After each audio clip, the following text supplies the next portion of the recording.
In today's show, we're previewing the Memphis Grizzlies. Michael Bolton. Thanks, Josh. It's Michael Bolton here, and it's time for another episode of the Locked On Fantasy Basketball Podcast. Let's get to it. Let's get to it, indeed. You are Locked On Fantasy Basketball, your daily fantasy basketball podcast, part of the Locked On Podcast Network.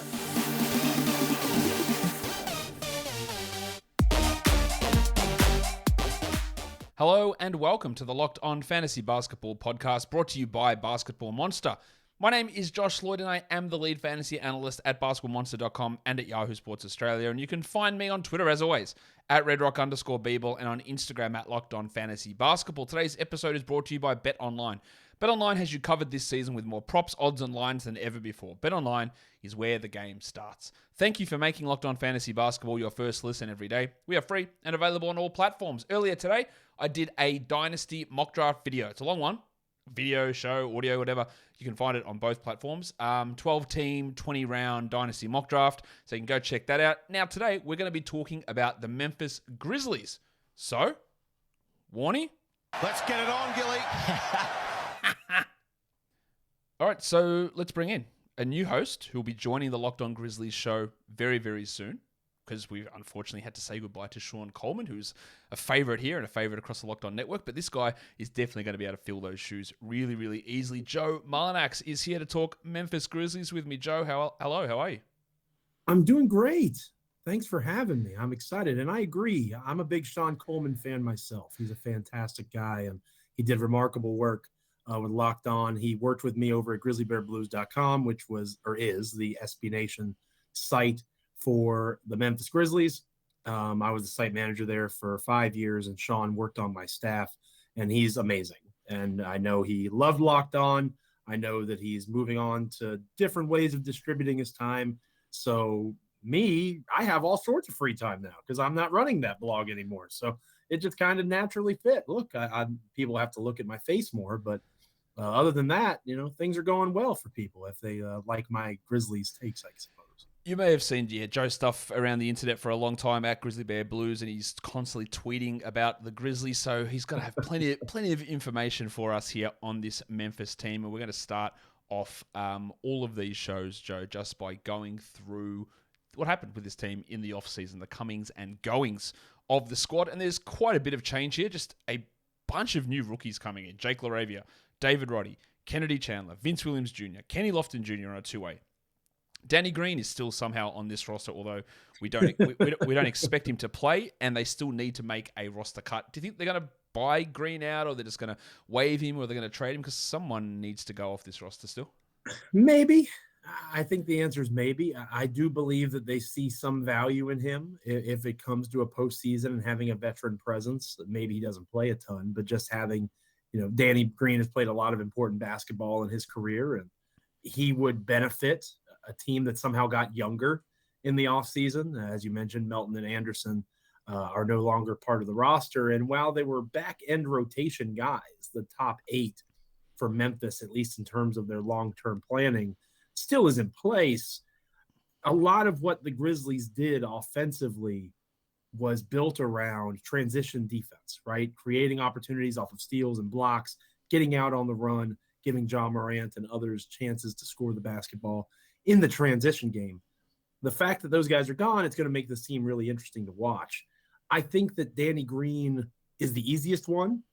He has a contract that's partially guaranteed, so that would even save Memphis some money in the long run if they let him go. I think it's January they moved it up to.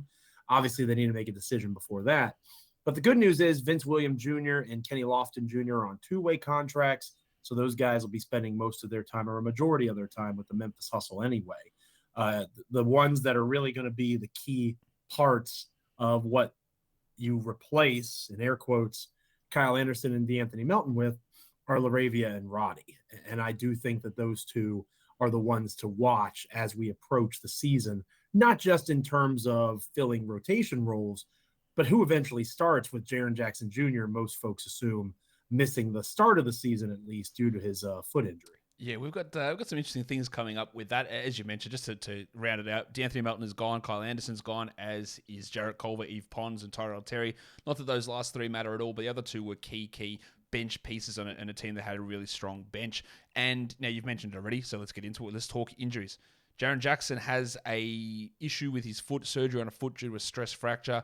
There was timeframes between 3 to 6 months, and I know every single fantasy manager has absolute PTSD from the Jaren Jackson injury news with his meniscus tear, when it's like, oh, maybe December, maybe MLKD, maybe February, maybe March, any minute now, and then he never came back. So, yeah, the 3 to 6 months, everyone's going, all right, so let's just bank on 6 to 8 months, really. It's a big man, a 7-footer with a broken foot. I'm never going to go on the early side of that time frame. I'm going to expect January and maybe even later. What is the word from someone that's talking about the Grizzlies, thinking about the Grizzlies, in around the Grizzlies as to when Jaren is back? Do you have optimism, or have you also been burnt too much by that in the past? I'm more optimistic than I usually am, okay. And that's different. As you know, I know you followed me for a while, and we've talked basketball before. Usually the team is very secretive about how these injuries work. And you mentioned the issue with the meniscus. That's a great example of that. So your hesitance and your doubt is understood. However, this time they're doing the exact opposite of that. They've given a direct time frame. They've said not to worry multiple times. They are communicating this particular injury differently than they have in the past. Could it morph into the scenario that you just laid out that's similar to his meniscus?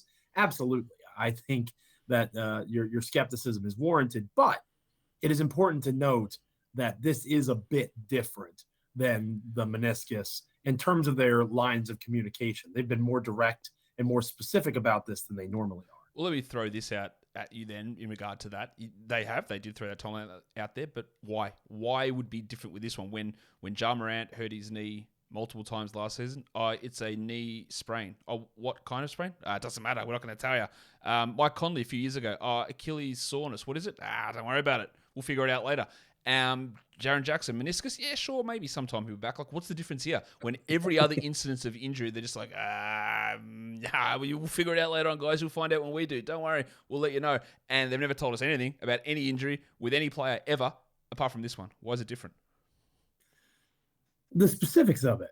Like I said, they were very specific about the type of foot break it was. They have said repeatedly that it's the best kind of this that it could be in terms of the type of fracture, the type of injury that Jaren sustained. Jaren doesn't seem concerned. They've let him talk about it more directly on social media than they usually do.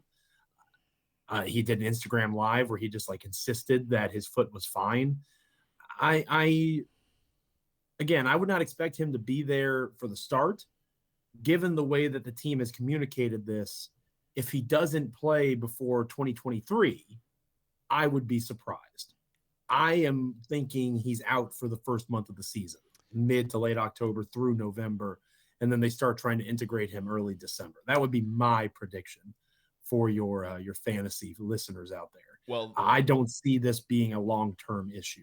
They've burnt me too many times for me to trust. I understand. In you have lots of evidence. There is, exactly. There is plenty of evidence of don't worry, he'll be back soon. So I'm just going to say I'm not going to draft Jaren Jackson because I expect the worst. If it proves me wrong and he gets back earlier, absolutely fantastic. I'm just not going to take that risk with him. We talked about Danny Green as well, who tore his ACL in May or June. So again, regular season's just not going to happen for him. But what about Ja Morant, who did suffer multiple knee issues last season?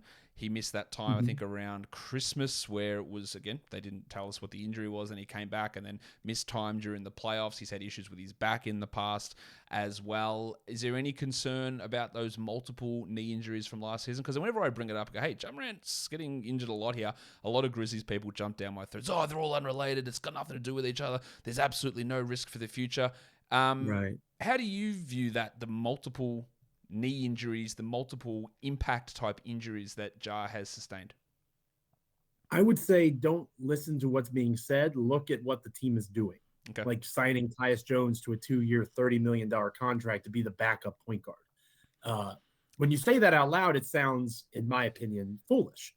You have a backup point guard that you are paying $15 million a year, and you just signed Ja Morant to a max extension. So obviously not this coming year, but the following year, they're going to have roughly $45 to $50 million tied up. I have to look at Ja's exact first-year number. You have a lot of money tied up in the point guard position across two dudes. And that, again, to me, I don't know that makes the most sense in terms of team building. But there's no denying that Tyus Jones is one of the, if not the best backup point guard in the NBA. And if you have an amazing athlete who flies through the air and seems to levitate when he does so, and he'll never come down, and he does all this phenomenal things on the court, extremely important to your offense, but he has shown a tendency to miss 15 to 20 games. If your hope is to be a playoff team, it makes sense to have a solid handcuff. So I'm going to use fantasy football lingo, going to like a running back. If you know a running back might get hurt, you got to handcuff him. I would, if I'm going to invest in Ja Morant, at some point I would be adding Tyus Jones to my team as well, because the Grizzlies plan on him playing, and not just by Ja's side in some 2 point guard lineups. At this stage of the game, watching Morant play the game, seeing his how things have played out these last couple of seasons, you got to bank on Ja missing some time, and Tyus has proven that he can fill in admirably. They also signed Kennedy Chandler to 3 guaranteed years as a Very true. second-round pick with a team option on top of that. So they've got the potential 4 guaranteed years on his contract, and that doesn't always happen. It happens for some second rounders, but sometimes there's non-guarantees in there, and there wasn't, at least in those first 3 years for Kennedy Chandler. Before we talk more Grizzlies, I'm going to talk about BetOnline. It is, of course, your number one source and the fastest and easiest way to check in on all of your betting needs. You can find reviews and news of every league: Major League Baseball, the NFL, which is back now, NBA, NHL, combat sports, esports, even golf. BetOnline continues to be the top online resource for all your sports wagering information, from live in-game betting, scores, and podcasts. They have you covered. You can go check out the preseason action happening in a couple of days' time. Tennessee, Baltimore. That's Tennessee, local for you there, Joe. They're 3.5-point underdogs. How much do you care about Week 1 NFL preseason games? Not at all. That is the correct answer. But if you did want to have a look at that, BetOnline has all of the odds over on their website. Head to BetOnline today. Use your mobile device to learn more about the action happening today. BetOnline is where the game starts. All right, Joe, here is where we go into your projected starting 5. And I asked you to do this with the assumption that Jaren Jackson wouldn't be there at least for the first month, right, maybe 3 months of the season, whatever it is. So here is, and this actually stunned me. This is not what I would have expected the starting 5. So tell me about your projected starting 5 for the Memphis Grizzlies without Jaren Jackson. Well, I have Ja Morant and Desmond Bane as the starting backcourt, right? Because you could argue that's one of the best backcourts in the entire NBA. They are remarkably well fitted alongside one another. They do a lot of things well. Bane with his ability to create off the dribble, fly by threes, Ja is Ja. I think Dillon Brooks returning. People kind of forget that he was out for most of last season, and he's a pretty important cog to that machine. It's also a contract year for Dillon Brooks, so be very afraid of contract year Dillon Brooks, or maybe be excited for it. Maybe if your league doesn't care about field goal percentages, I'm sure his numbers will improve.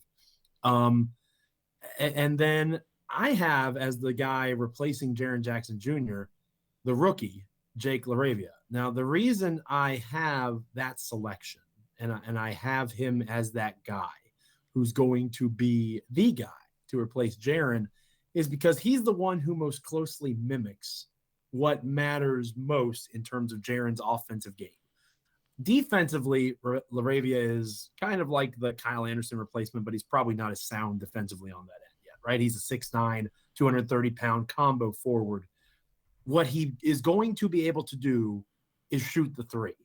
He was a career 37% shooter in college in 88 games, according to sportsreference.com. He did a remarkable job as a scorer from the perimeter, extremely efficient. A lot of people have compared him to a bigger John Conchar, who we'll talk more about here in a moment, I think. He is capable of spacing the floor.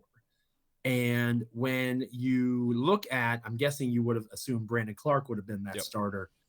When you look at Clark and Adams, they both are similar players in terms of their rim runners. Adams doesn't even need as much look offensively as a Clark does, but you want to create as much space for your superstar point guard as possible to operate with as he maneuvers in the paint. Jaren Jackson Jr. has not been very efficient from three the last couple of years. That's something the Grizzlies fans also don't want to talk about. But the idea of Jaren, the willingness to shoot, I hate using this terminology, but the gravity of Jaren Jackson Jr. is much more palpable out on the perimeter when you're dealing with him as opposed to Brandon Clark. Jake LaRavia has a tremendous stroke. He struggled in summer league. I'm not disputing that. He didn't look great, but you talk to coaches, you hear what things are being said from coaches coming out of summer league. You watch the clips from practices. You see his shooting form. That matters more than his individual performance in 5 random games in Las Vegas. I think he's going to be the starter because he provides the greatest opportunity offensively for them to be successful. You're not going to be able to replicate what Jaren does defensively. Clark is not long enough. He doesn't have the size. He has the athleticism on the perimeter, but he's not going to be able to be that rim protector. Don't even bother. See if you can improve, or maybe not improve, but at least maintain what makes your offense strong with LaRavia as that starting four. I didn't really even consider LaRavia, to be honest, as a starting option, but he does have that sort of fit of what Kyle Anderson will do. And Kyle a little bit of Mike Miller to him. Yep, I can see that. But yeah, when we look at a 10-man rotation without Jaren Jackson, that leaves someone out who I would have had in my 10-man rotation. I'll go through your bench guys here. We've got similar guys: Jones, John Concha, Zaire Williams, Brandon Clark, Xavier Tillman. I had those 5 guys, but I had Clark starting when I did mine, but I also had Santi Aldama coming in to be a backup big man there. I was impressed with what he did in Summer League. I don't think you could argue that he was significantly more impressive than LaRavia in Summer League. He's got that extra year of experience. Is there, like, Aldama, maybe he can shoot? Is there a chance he could slide in and start there and provide a little bit more size than what LaRavia does at the 4, or you just don't think that he is in that position to be in that rotation early on? I think Aldama can do it. I'm not going to say he can't. I think that their front court is pretty deep, even with Jaren out. And this is one of the deepest teams in the NBA. That, they have Ja as the superstar. I think it's fair to say Desmond Bane is a star at this point. But beyond those guys, they just have a lot of dudes that can play basketball well. So is it possible that Santi Aldama beats out LaRavia? Yeah, absolutely. Is it possible that Xavier Tillman? Xavier Tillman didn't play a ton last season. He was out of the rotation. Right. So Santi Aldama could easily slide into that spot and be that guy. I am just giving who I would like to see based off of what they're able to do in terms of versatility. Santi Aldama theoretically can be a versatile player on both sides of the floor. I don't know that we've seen it consistently. And you're right that he dominated Summer League. But again, those are 5 or 6 random games in Las Vegas. I try to not put too much stock in that. You're burned by the Grizzlies injury report. I'm burned by thinking Josh Selby was going to be a really good NBA player because of what he did at Summer League. Like, he looked like Kobe Bryant, and Allen Iverson had a baby at Summer League. So I'm not as in love with Santi after what he did in Summer League. But you're exactly right in that, could he leapfrog Tillman? Could he leapfrog LaRavia? Yeah, I think he could. It's what I am seeing in terms of what LaRavia could be in terms of his shooting stroke in particular. And then I've seen Clark and Tillman have some success defensively. They can kind of make guys right on the back end as they work in these dudes into the rotation. Let's have a look at a bunch of guys who are under the age of 22 on this roster. We've talked about a few of them already. Aldama, LaRavia, there's David Roddy, Kennedy Chandler, Vince Williams Jr., and Kenny Lofton Jr. But Zaire Williams, the highest draft pedigree out of these guys, picked 10th last season, was chucked into the rotation and started probably ahead of expectations of even most Grizzlies fans. I thought he really started to come on quite strongly towards the end of the season as well. We can talk about who's replacing Jaren as the starter, but I would guess that the guy who takes Jaren's almost minutes load while he's out, yes, it might be LaRavia or Aldama or Clark or whatever starting, but they might go extra small and give Zaire 29 minutes a night or 28 minutes a night and trying to readjust those rotations as he becomes an important player off the bench for them. Do you see that as being a likely scenario? Absolutely. I think Zaire Williams long-term is going to replace Dylan Brooks. I'm not convinced they're going to. I would re-sign Dylan Brooks, and that's something that we talked about on my first episode of Locked On Grizzlies as a guest. I haven't hosted yet, but the announcement of me taking over, I talked about how Dylan Brooks would be my number one priority because I think If you are trying to be a contending team, you need a guy who can both create his own shot and defend at a high level. And Dillon Brooks does both of those things, and he does them well. He doesn't do them consistently necessarily, especially offensively, but he is capable of doing them. Zaire Williams is too, and I am intrigued by what he can do physically. I see him, if they don't believe in Dillon, sliding into that starting 3 spot as Dillon Brooks, whether it's by trade at the trade deadline, if things are going a little bit haywire, or whether it's free agency. I could see Williams becoming that starter within the next, 12 to 15 months, if not sooner. But as a 6th man, I think he's given more of an opportunity to create off the dribble, again, trying to develop that skill set. He was on the ball more in Summer League. That's one of the things that the Grizzlies do focus on in Summer League is development. Desmond Bane played a lot of point guard in Summer League last year, and that really helped him with his off-the-ball creativity offensively. I think the same will happen for Zaire, but you got to remember Zaire is young. The focus on youth is a great title for this. He is 20, I want to say, maybe 21. And his frame is still developing. People have made a lot of jokes about the massive container of water that they make him drink on the sidelines during games. And, he has a plan in place to gain weight, to get stronger. They have their eyes on the long game here, the Memphis Grizzlies do. Even though they were the 2nd best team in the league record-wise, even though they've got a superstar in Ja Morant, even though they pushed the Warriors, because they did push the Warriors. That's a true thing to say. The eventual NBA champions, Zach Kleiman, the GM of the Grizzlies, is not taking that as it's time to push in my chips. He's sticking to the plan, and a team that was already super young just got younger. You usually don't see that from a team that theoretically is an NBA Finals contender. He's about to turn 21 in a month or two. So, yeah, he is still 20. He's not the youngest player on this roster. That is Kennedy Chandler, and then there's Kenny Lofton, David Roddy, who are... What is David? No, sorry, David Roddy's older. Kenny Lofton is younger as well, but he's the fourth, Laravia is like a month younger. 4th youngest player on this roster currently.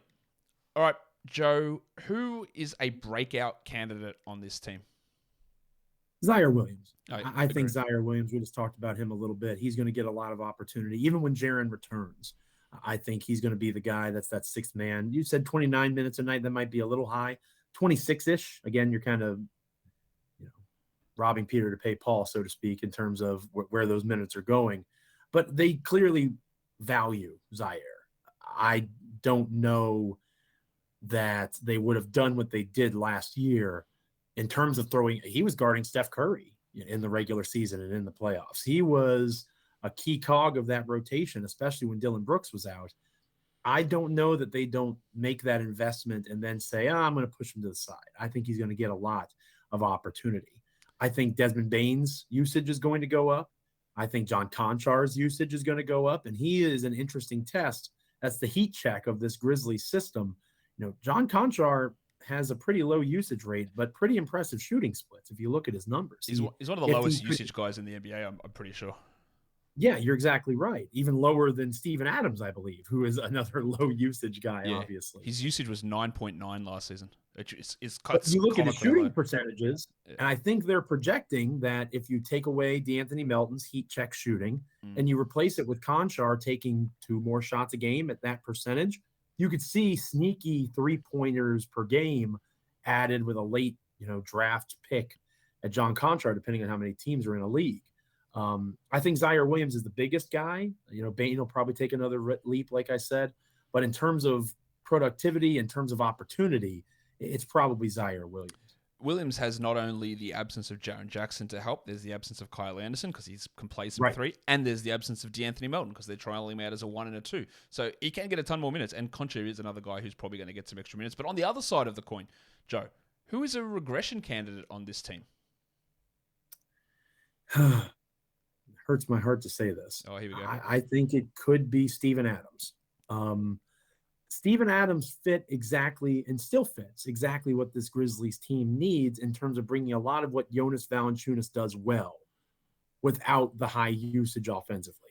Adams is a good rebounder. Adams is solid in drop coverage defensively. He had a career-defining year as a passer. He was remarkable as a passer last year. I don't know that he can sustain that. So I know, whether it was rebounding and the elite level of offensive rebounding he did, whether it was the passing. I think he'll still be really good at those things. I just think I'm sure there's some people that won their fantasy leagues because they snuckily, picked up Steven Adams and dominated offensive rebounds and snuck over on assists because they got 4 a game from Steven Adams. I don't think he had ever done anything close to that in his career before what he did last year. No, never. So that's never probably not sustainable. So the easy answer is Ja Morant. I'm not going to bet against Ja Morant. I've watched him enough at this point that, him coming out and being a 30-point per game scorer would not surprise me. So I'm not going to say he's going to regress. I think that it's Steven Adams in terms of how good he was. I think he'll still be good, but he literally had a career year for this team. I don't know that that's sustainable at this stage of his career. Outside of Danny Green, Steven Adams is the oldest player in this team by 3 years. 28 or 29. Yeah, he just turned 29. And the next oldest guy is like 26 and a half, and that's Dylan Brooks. And then Danny Green's, of course, 35. He's well past that, right. But yeah, he's the grandfather. He's not going to be playing, so he's just going to be sitting there smoking cigars and pipes in his slippers on the bench. But yeah, Adams is that older guy, and we've already seen a lot of drop-offs. His rim protection numbers have dropped. He can't hit free throws anymore. Right. Even his efficiency, just overall 2-point efficiency, has dropped off, and maybe there will be a little bit more of that falling down. And much like you with Ja, I don't expect a regression from Ja. I wouldn't be surprised if he fell away somewhat, because there was gigantic increases in his efficiency last season. I don't expect it, but it is a possibility. Now, here's the question I think all Grizzlies fans will be interested in, and they might have very different opinions on this one, Joe. Is this team better than last season?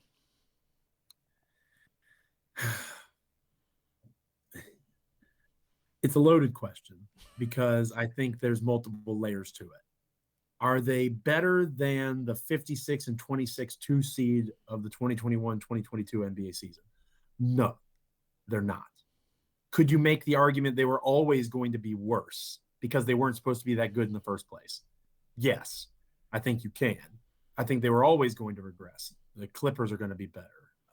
You've got the Denver Nuggets getting healthy. You can't assume that Ja Morant's going to be healthy for 75 or 78 games and then say, but Jamal Murray and MPJ, those guys, they're not going to play, right? Like Ja Morant has enough injury concerns at this point, or that if you say one guy's going to be hurt, then okay, yeah, well, Ja will be too. So that kind of wipes that out. I think Minnesota's going to be better. I know that people like to blast Rudy Gobert. In terms of regular season wins, the Timberwolves might be a top 5 team in the NBA. They might lose in the first round, but they might be a top 5 team in the NBA in terms of record. That wouldn't shock me. I think that Memphis is better positioned to do what they want to do long term. I think these rookies fit what they want to do. I think they've enabled themselves to be able to re-sign Desmond Bane to a big contract, which is probably going to cost maybe even more than Jaren Jackson Jr. At this stage, you're going to have 3 guys under the age of 25 that are on 3 9-figure deals. All these guys will be making over $100 million. So I think that long term, Memphis has set themselves up well to be a contending team for the next decade. Are they better for this coming season? No, I don't know that you can realistically say that. I think that best case scenario, they're the 3 or 4 seed. And I think the 4 seed's fairly realistic for this team. That would be my expectation. I think the floor for them is 7. And that is if Jaren is gone until January, as you fear, and they're flirting with the play-in and they're in that mix. But progression is not always linear. You'll hear that a lot when it comes to talking about the Grizzlies, and they very much are in that mind frame and that state of mind that they're going to do what they're going to do regardless of what's happening around them in the NBA to put themselves in a position to be competitive every year. I think that's exactly right. I don't think they got better. It's hard to lose Melton and Anderson and replace them with 2 rookies at 19 and 23 realistically, and then have Jaren Jackson miss some time to begin the season and think, we're going to be better than what we were last season. So I think that's right. But you have got to look at it and go, well, how do we realistically maintain success and improve in 2 years' time or 3 years' time or whatever? And those moves do allow that sort of thing to happen. So I think there's a definite step back in strength of roster. That might mean different playoff finishes or regular, whatever. I just think overall they are worse this season, but long term it does set them up into the future. Now, I reckon I know the answer to what you're going to say to this question here before we have a bit of fun with some trivia. Who's the most likely player to be traded? Most likely player to be traded? Probably Dylan Brooks. Yeah, it is. I think going back to what we talked about earlier, Steven Adams could be in that mix too. Anybody that's on an expiring contract for this team, say they're at the trade deadline and the season's gone terribly and they decide to tank. And I think that's very unlikely, but you could see them selling both Adams and Brooks. But you could also see them combining those two guys in a first round pick or two and trying to go get somebody, that they think could make them a championship contender now. I could see that happening. Less likely because, again, they seem very hell-bent on their timeline and their frame of mind and how they're going to build this franchise. But I think the answer is Dylan Brooks because of the expiring contract, because of how he fits long-term with Zaire Williams in the wings, Desmond Bane being that 2. Zaire's not going to be able to play the 4. Dylan Brooks maybe could do that, but he's not a good enough rebounder. He has a big enough frame that I think he could be a small ball 4, but he's not enough of a rebounder. You can't have Jaren Jackson Jr. as your 5 and Dylan Brooks as your 4. You're never going to get a rebound ever. And while I'm a subscriber to the team rebound philosophy, there's limits to it, and I think you'd be pushing it there. So it's probably Dylan Brooks, although that hurts my feelings a little bit because I do think he's positioned to have a pretty strong season if things go well for the Grizzlies. Well, let's get into some fun trivia questions. People who have watched a couple of my season preview shows already will know where some of these questions are headed. But there is a website called Basketball Index. It runs a bunch of advanced analytic numbers. And one of the things that I think is really interesting they do is these talent grades. It's not just what's your three-point shooting talent, playmaking talent. It's not what your three-point percentage is. It's not what your assist percentage is. It's about the difficulty of shots, the openness of shots, the playmaking to get others open, all that sort of stuff. So I want to see how it marries up with people covering the team. If I was to tell you ask you who, which I'm going to do, who has the best three-point shooting talent grade, who's the best three-point shooter, the guy that you want the ball in his hands to hit a 3 under whatever circumstance, pull up, catch and shoot, whatever. If you need a 3 and however it's going to come, who's the guy that you want to be taking that 3? Who's the best three-point shooter on this team, basically? I know who it should be. It should be Desmond Bane. But again, with John Konchar's percentages, it might be out of whack a little bit, depending on usage. It is Desmond Bane because again, that's I'm 1 for 1. That's part of it because it is like Conchar shot 44% from 3 or whatever, but they're wide open shots. There's low volume. He's not self-creating, whereas Bane's doing all the difficult stuff. He's creating, he's making, he's doing it with closely guarded. He's doing it all. Fly by 3. He's one of the best that I've ever seen of the pump fake and then making the 3 after the pump fake. Usually they don't make those consistent. So that's exactly what these grades try and take into consideration. Because again, if you looked at the shooting percentages, actually Desmond Bane had a higher 3-point percentage than John Conchar anyway. But a lot of the time you'll get these guys shooting 0.9 threes a game at 45%, where it's not really what they are as a shooter.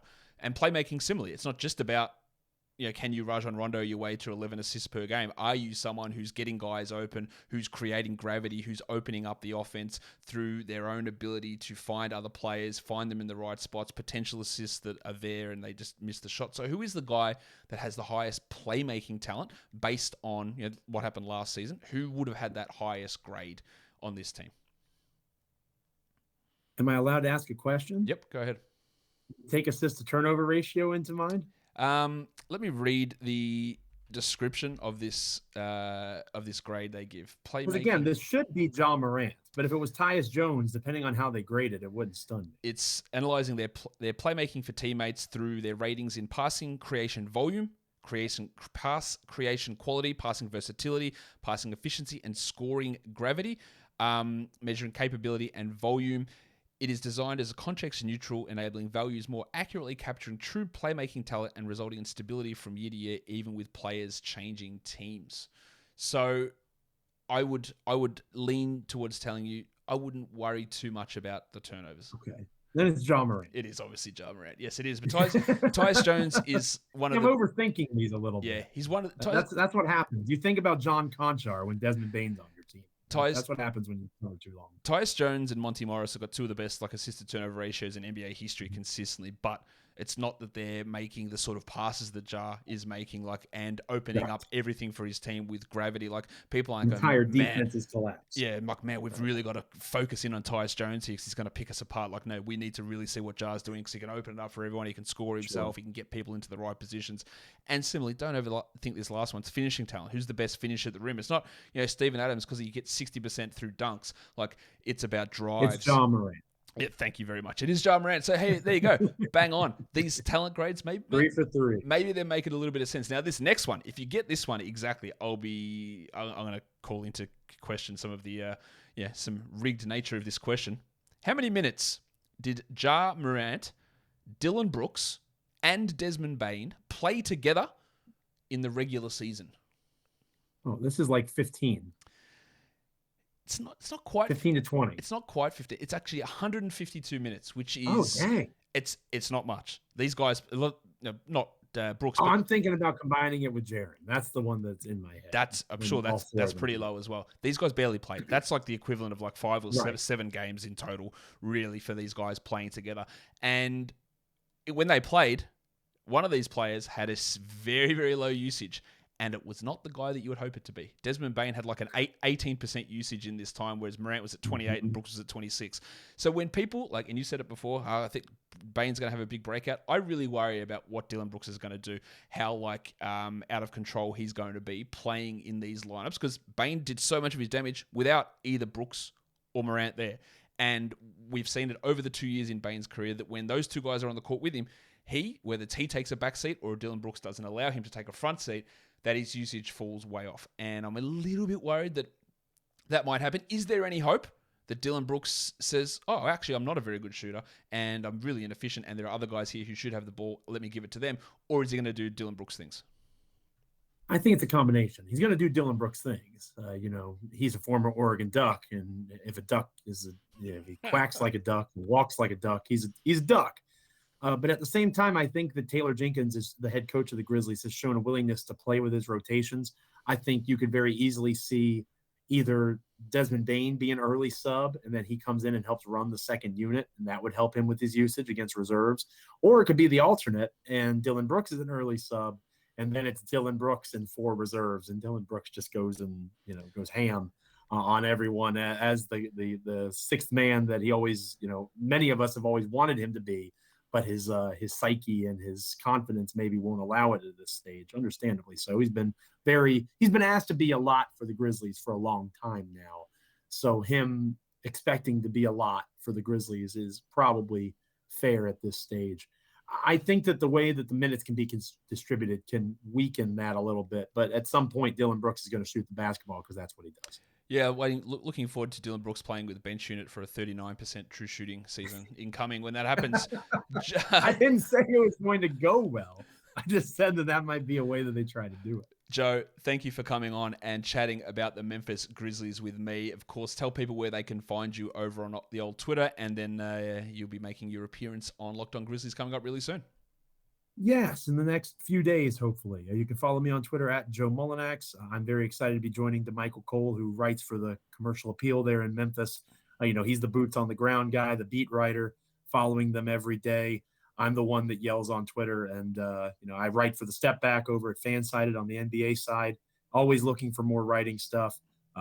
Grizzly Bear Blues is carrying on great without me, but I'm not quite done following the Grizzlies yet. So very excited for the chance to be joining the Locked On Network and work with great folks like you, Josh. And hopefully, next time you'll be on my show, Locked On Grizzlies, our show, and we can do a little fantasy preview with the Grizzlies closer to the season. Absolutely. I'm always up to do that, Joe. Thanks for coming on. Go check out Locked On Grizzlies with DeMichael and with Joe, and follow him and DeMichael over on Twitter. Joe, thank you again for coming on. Appreciate you, Josh. Thank you. And that will do it for me today. Don't forget to follow this podcast on Apple Podcasts, Google Podcasts, Stitcher, Spotify, and on the Odyssey app. If you are here on YouTube, thumb it up. Leave your comments down below, guys. We are done here. Thank you so much for listening, everyone. See ya.